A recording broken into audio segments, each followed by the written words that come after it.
और एक बड़ी खबर इस वक्त आ रही है जम्मू में हुए धमाके से जुड़ी हुई। धमाके पर जम्मू कश्मीर के डीजीपी ने बयान जारी किया है। उन्होंने कहा है कि ड्रोन के इस्तेमाल की बात इसमें कही है कि धमाका ड्रोन के जरिए किया गया है। न्यूज़ 18 के पवन शर्मा की ये बेहद अहम खबर। जम्मू कश्मीर में एयरफोर्स स्टेशन में देर रात जो 2 धमाके हुए हैं, सुरक्षा एजेंसियों ने 2 संदिग्धों को हिरासत में भी लिया, लेकिन डीजीपी ने अपना बयान जारी किया और कहा है कि ड्रोन का इस्तेमाल इसमें किया गया है। हालांकि अब तक के इसकी आशंका ही जाहिर की जा रही थी, लेकिन अब जम्मू कश्मीर के डीजीपी ने इस बात की पुष्टि की है कि इन धमाकों के लिए ड्रोन का इस्तेमाल हुआ। समीर भट्ट हमारे सहयोगी फोन लाइन पर मौजूद हैं। समीर, क्या कहा गया है डीजीपी की ओर से इस घटना के बारे में?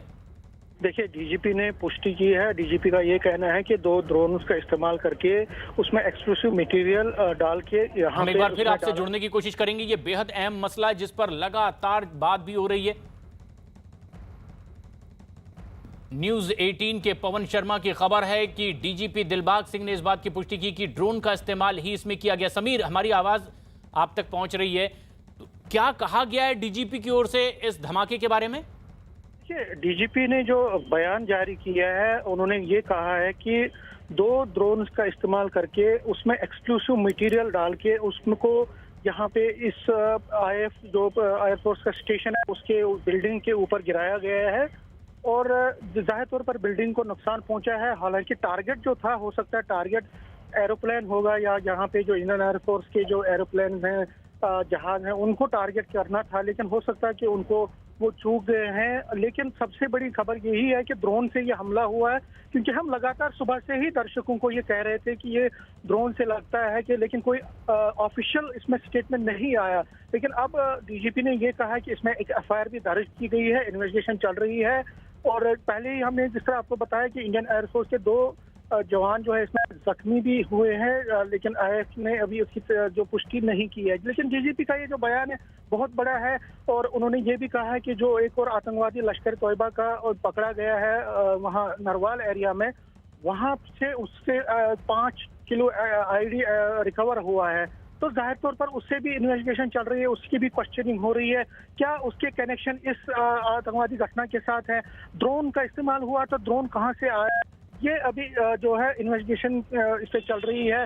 थोड़ा टाइम लगेगा। एनएसजी के कमांड जो पैरा स्पेशल फोर्स के जवान वो अंदर है, एनआईए जो है नेशनल इन्वेस्टिगेशन एजेंसी के जो जवान हैं वो अंदर है, पुलिस के फॉरेंसिक टीम्स हैं, आर्मी की सेना जो है उसके सीआरपी के कई एजेंसीज के लोग इसमें लगे हुए हैं अंदर। तो जाहिर तौर पर कुछ टाइम लगेगा, उसके बाद ही पता चलेगा कि आखिर अगर ये ड्रोन से हमला हुआ तो ये कहाँ से आया है, क्या सीमा से आया है, क्योंकि सीमा बहुत दूर है यहाँ से, वहाँ से किस तरह से ऑपरेट हुआ है, क्योंकि इसमें जो लगता है कि नई टेक्नोलॉजी, मॉडर्न टेक्नोलॉजी का इस्तेमाल हुआ है और एक जो पाकिस्तान की तरफ से अब एक नए तरीके से और नई जो एक जंग छेड़ी गई है, एक लेटेस्ट टेक्नोलॉजी का इस्तेमाल करके, मॉडर्न टेक्नोलॉजी का इस्तेमाल करके ये किया जा रहा है। क्योंकि अब पहले क्या होता था कि इस तरह के इंसिडेंट कभी हुए नहीं कि इस तरह का ड्रोन से ऐसे इंपॉर्टेंट इंस्टॉलेशन पे ये अटैक किया गया। समीर, लेकिन जिन लोगों को हिरासत में लिया गया है, पूछताछ उनसे की जा रही है, क्या इस पूरी घटना से जोड़कर उनके संबंध अब तक तफ्तीश में पता चल पाए?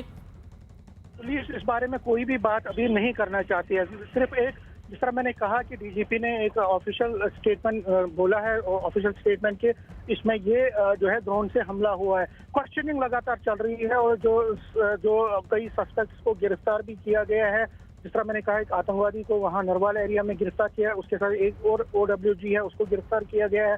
दोनों से पूछताछ चल रही है। उसके साथ साथ जो लगातार कई और सस्पेक्ट्स को भी राउंड अप कर दिया गया है, उनसे भी क्वेश्चनिंग चल रही है। तो पूछताछ में थोड़ा टाइम लगेगा, बहुत सारे पहलुओं को देखना है, सारे एंगल्स को मापना है, खंगालना है, अंदर किस तरह से ये हुआ, कैसे हुआ, ऑपरेट किसने किया, कहाँ से ये आया, सारी चीजों का जो है अभी आंकलन किया जा रहा है। पूरा जोर जो सिक्योरिटी एजेंसीज का और इन्वेस्टिगेटिव एजेंसीज का है वो ये है कि ये आखिर ये किस तरह हुआ इस सिक्योरिटी जोन में। जो तो ये तफ्तीश लगातार आगे बढ़ी हुई है और स्पेशल सेल के जवान भी वहां पर मौजूद हैं और 5 किलो आईडी बरामद कर ली गई है, लेकिन पूछताछ उन लोगों से भी की जा रही है जिन्हें हिरासत में लिया गया है। अपडेट्स आपसे और लेते रहेंगे समीर।